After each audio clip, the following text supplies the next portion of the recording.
Hey, Baylor fans, this is your call to gear up with Harley-Davidson of Waco. Whether you're hitting the open road or tailgating at McLean Stadium, we've got the ride to match your Bear pride. Check out our wide selection of new and pre-owned motorcycles, visit our service department, or shop all the latest gear and accessories to show off your Baylor spirit and Harley pride. Visit us today and find your freedom on two wheels. Harley-Davidson of Waco, where Baylor fans never ride alone. Visit in-store or at hdwaco.com. Sic Em Bears.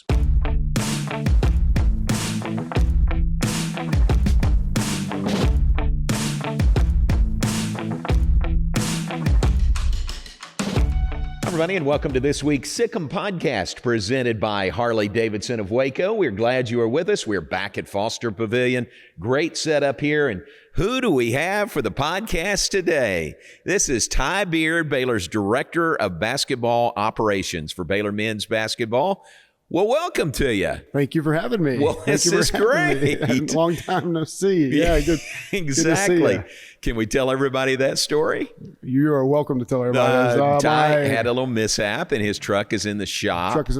So you're looking for rides, and I am glad to give you a ride into work when I can. Luckily, I've got a good Uber driver who lives very close to me. He doesn't take tips, which is nice. No tips. No. His name is John Morris. Just give us a high rating, and we'll take that. But I'm glad to do it. Yeah. And let's get this out of the way at the very beginning. Ty is my son-in-law. He's married to my daughter, Megan. Two wonderful kids, Truett and Turner. Yeah. So there you go. So this is a little, I'm not going to say strange, but we have a lot of conversations, but they're usually not recorded, right? Yeah, we could do this at Thanksgiving. That's true. It would be good, yeah. We should do it at Thanksgiving over a game of Rummy Cube. So that'd be good. Well, thank you for joining us. And Director of Basketball Operations, people say maybe they think they have an idea of what that job entails. I think I do, but I don't know completely. I mean, that is such an all-encompassing, important job. Yeah, it's great. I think we were talking about this as a staff. I think all of us kind of just pray for the jobs we have now a long time ago, and I think when I was a student at Baylor and a manager for Coach, which I'm sure we'll talk about, but I would have prayed for this job, So it was a blessing to be able to do it. And a lot of this job is just trying to make sure everybody has what they need, and we try to serve each other as well as possible, and just trying to make sure that we put everybody in position to be successful. And so, there's travel, there's meals, there's making sure guys are on time and have the gear that they need, and making sure they're at the podcast when they need to be at the podcast, and making sure Coach has what he needs and that he knows what gym we're practicing in, and how many goals we have, and just all the different things that, it can be tedious at times, but it is a blessing to be able to do. And it's something I really enjoy doing. Yeah. You must be with so many things. I mean, you just kind of ripped off travel and meals and all that stuff and schedules. But is your mind just always kind of churning with all these things? Yeah, I think, again, just like anybody, but I think my mind, it does keep going. Yeah. I'm kind of old school. I have a notepad. So I write down on the notepad. I don't like making notes on the computer too much, but I do write down. It feels nice to check that thing off every once in a while. So just anytime something pops into my mind, try to write it down, and it tends to help me. So yeah. Well, you're doing a great job as Director of Basketball Operations. Before that, you did video here for 7 years. And I know how much Coach Drew and the coaches leaned on you, and now do Gabe Aubrey. But that was a really important job before this one. Yeah, no, great. Gabe's doing a great job. Gabe Aubrey's been here, I guess, 2 years now. He was a GA for us, and he's a better video guy than I ever was. Much smarter. But yeah, I enjoyed that. I'll tell you, I think I really enjoy what I do now as far as just switching roles a little bit. There's a little more, I think, freedom probably in what I'm doing, if I'm being honest, and that I can kind of, typically every day from about 11 to 2 o'clock, if you're the video guy, you're right there on Coach's hip. That's right. And you're making sure we're ready to show the team film and everything. But now, maybe it's because I'm getting older and got some gray hair, I can sneak away or, go take care of something else, or if I need to go run an errand or, go help a guy do something, we can do that at that time. So it really is kind of nice. It's kind of a blessing. But enjoyed the heck out of it. And I know Gabe's doing a really good job with that. Good. Let's go back to your Baylor grad, two-time Baylor grad. Now, if I remember right, and David, if I can find this picture, we'll pop it up on the video stream of this podcast. Okay. But you were in the Bear Pit when you were in school. Right. Yeah, I was in the Bear Pit, and David, we don't have to go searching too hard for any pictures. Okay, we'll just. I know where it is. Okay. But the big picture of the Bear Pit was on the wall in the Farrell Center in your practice gym there, and there's Ty Beard right there. Yeah, that was great. So it was my freshman year. I really honestly think I was in the Bear Pit for maybe 3 or 4 games I wasn't able to work the game when I was a manager. Right. And then all I know is my sophomore year, they wanted to kind of decorate the practice gym, and just right behind the main hoop in there, they plastered this big picture of the Bear Pit. Huge. And then the bottom right-hand corner is this really handsome, good-looking guy. And then I was right next to him.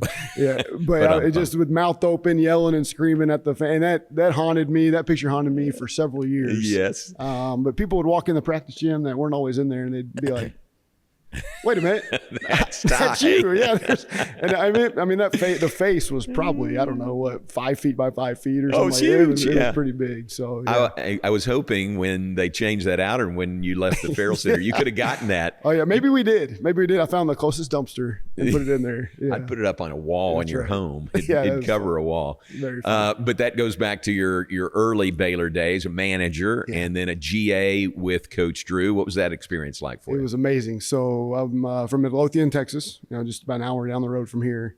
I was a really good charge taker, but not really good at putting the ball in the hole. And so we could have gone and played at maybe a NAIA D2 type school. But Coach Driscoll, when he was here, who's a phenomenal human being, came and spoke at my high school basketball banquet, and actually got to talking with him and invited me to come be a manager. And I was like, man, that's a no-brainer. Wow. I want to coach. That's kind of what I did. So I remember coming down and watching a workout with Coach Driscoll and Mamadou Gian at the Slick. Actually, they were working him out. And I said, man, I want to be here. I want to be a part of this. And so I was a manager for 4 years for Coach Drew, and then was a graduate assistant for 2. And then we were away for 6 years, and then been back here, I guess, 9 or 10 years now. Mm-hmm. Yeah. So you wanted to be a coach for a long time. Where does that come from? I don't know. I think a lot of it was that I come from a lot of educators in our family. My mom was a teacher for 35 plus years. I've got aunts that teach. Was just around it a lot. Obviously love athletics, love basketball. But I think a lot of that, I had a high school basketball coach named Glenn Hartson, who I was really close with and thought was a real big mentor in my life. And so just seeing the way that he was able to impact others and seeing how he did his job, one of the things he always did was he was serious as all get out, but he could also tell a really good joke and make people smile. And so I thought it was really important to, be able to have fun, but also work hard. And that's probably where it stems from, is just my parents and background and some people that have impacted my life. Yeah. Very good. Yeah. And look how it's worked out. Yeah, it's been great. Yeah, what a blessing. It's been great. Again, would have dreamed for this, prayed for this job several years ago. Yeah. And so, you kind of pinch yourself every day, if things aren't going a certain way or you're dealing with a problem or an issue, it's kind of like, wait a minute, we wanted this at one point. Yeah. So, you kind of just deal with it and keep going. So as a GA, there were several, Ms. Karen was working at the front desk in basketball, and there were several student workers that came through there. One of those was a lovely young lady whose name was Megan Morris at the time. Yeah. That's how y'all met in the basketball office? Yeah, that's it. Hope I get the story right, because you should probably be the one listening to this. But we lived actually across the street. It was not even a street, across the driveway from each other. In those, in some duplexes, like 5th and Daughtry over there. Oh, I remember. And, you remember. And so we lived there. And then also at the same time, she was Miss Karen, who was our secretary at the time. She was her student worker. And so she was always around the office. And truth be told, I wanted nothing to do with a girlfriend or even engagement or married or anybody, a girl at for certain time in college, because I wanted to be a basketball coach, and I didn't think you could do both. So, all that to be said, I finally came to my senses. That's good. As I was first year of grad school, I think Megan was maybe a senior or junior in college.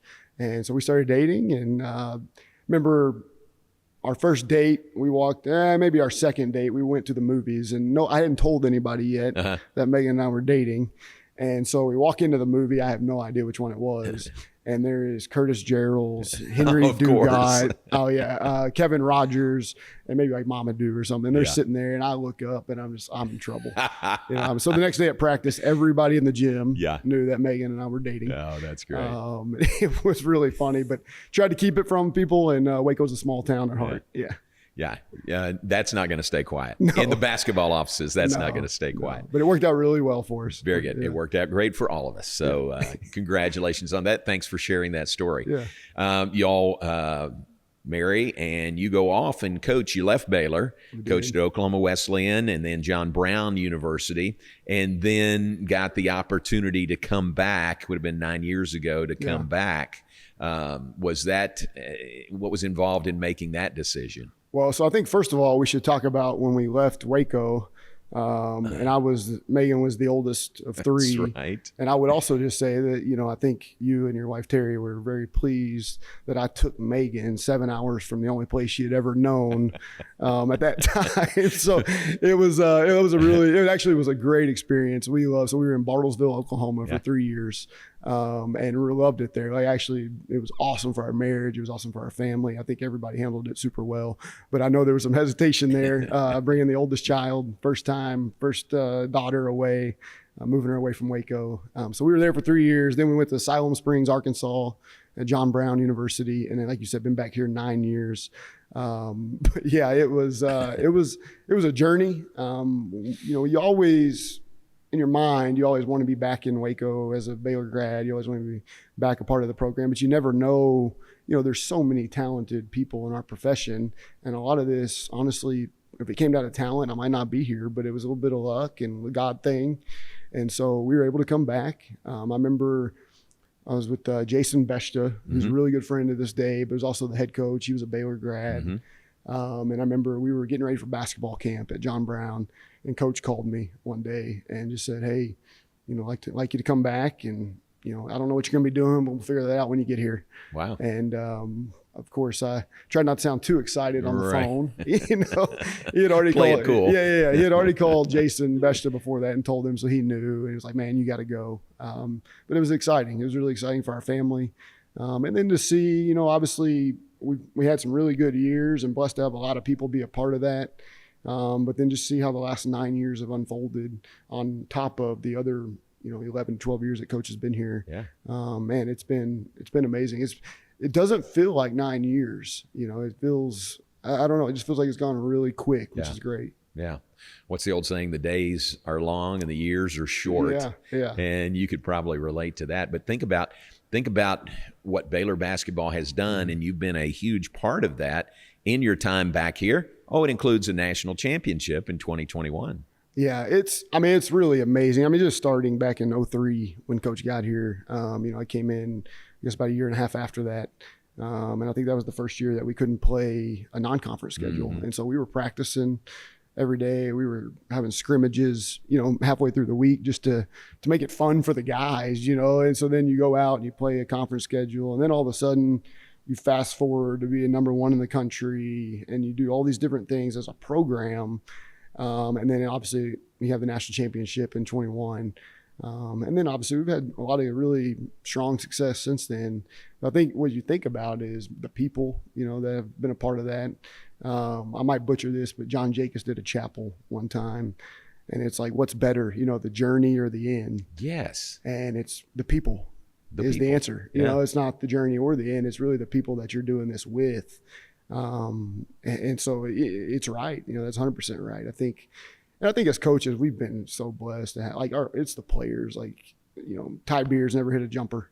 Scott Drew's probably never had an assist for Baylor. All of us as a staff haven't really done much other than try our best to serve our guys. And so the players have done all the work, and it's been really fun to see. Yeah. Speaking of the players and the former players, a bunch of them, because you've been around for a while, and isn't it fun over the summer when you have the vets come back for Vets Week? Yeah. No, it was great. So it was a little bit early this year. because we went to Germany. So we brought them back twice, and we did it a little bit earlier in June. Normally we would do that in August, and so it was really neat. And it's funny, like I can't keep up anymore with this beautiful building. You know, I have to ask those guys, like, so have you been here yet? You know, like a lot of those guys, you never know. Like I just can't keep up who's seen the building, who needs a tour, who knows where to go, who doesn't know where to go. You know, that's something that we never think about. But it's like, remember, who was it? Maybe Kevin Rogers, the first time he ever came. He's like, so I'm over here I'm at Farrell. You know, and I'm like, yeah, well, you're at the wrong place. Right. You know, let's get you over here. Let's get you where you're going. Mark Shepard came back several months ago for the first time. Just so many different people there would come through, and it's fun for them. And I think it's fun for us to see them kind of just look up in awe of this place and what it is as a building. Yeah, very cool. Always cool.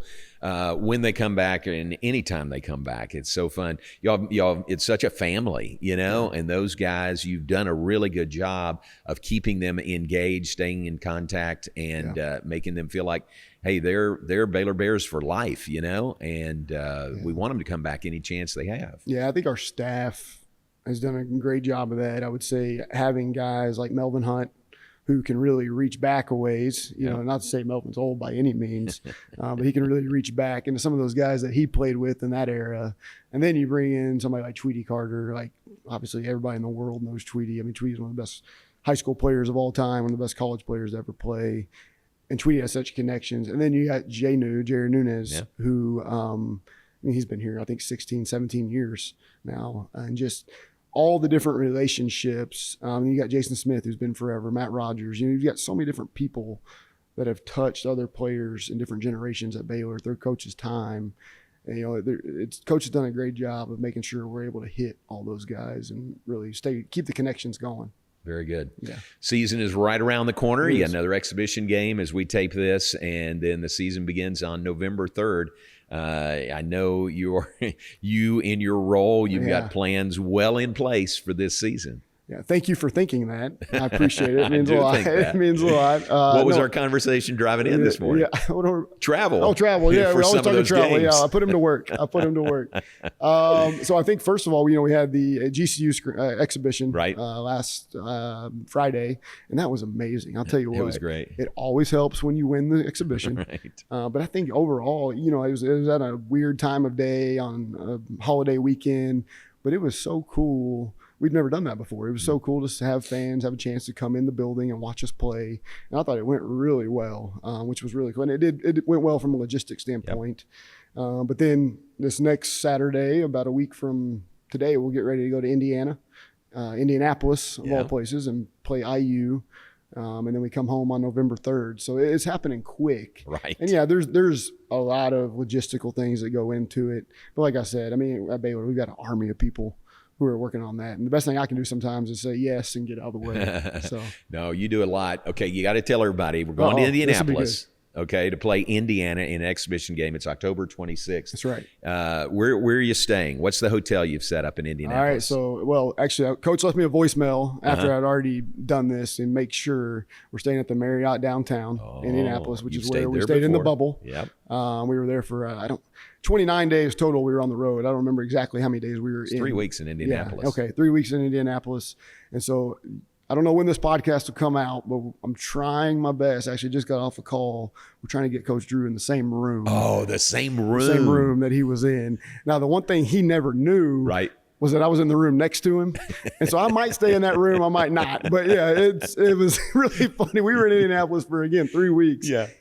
He never knew that I was, because, you know, as the video guy, you don't ever want to let him know that you're real close. He'd be knocking on the wall in the middle of the night. So, sometimes there were several moments you got to kind of walk down the hall and walk back. And, you know, that's funny. Not anything personal. Again, as that video guy, you don't want to ever let him know that you're right next door to him. Oh, but the same hotel. Yeah. Oh, that's going to bring back great memories. I mean, the first thing I think of is obviously we had a huge ballroom in that hotel. And so we had the nicest ballroom probably. Other than Gonzaga and us both had big ballrooms, but ours was, I mean, we had a basketball hoop, we had a cornhole set, we had a stadium seating deal.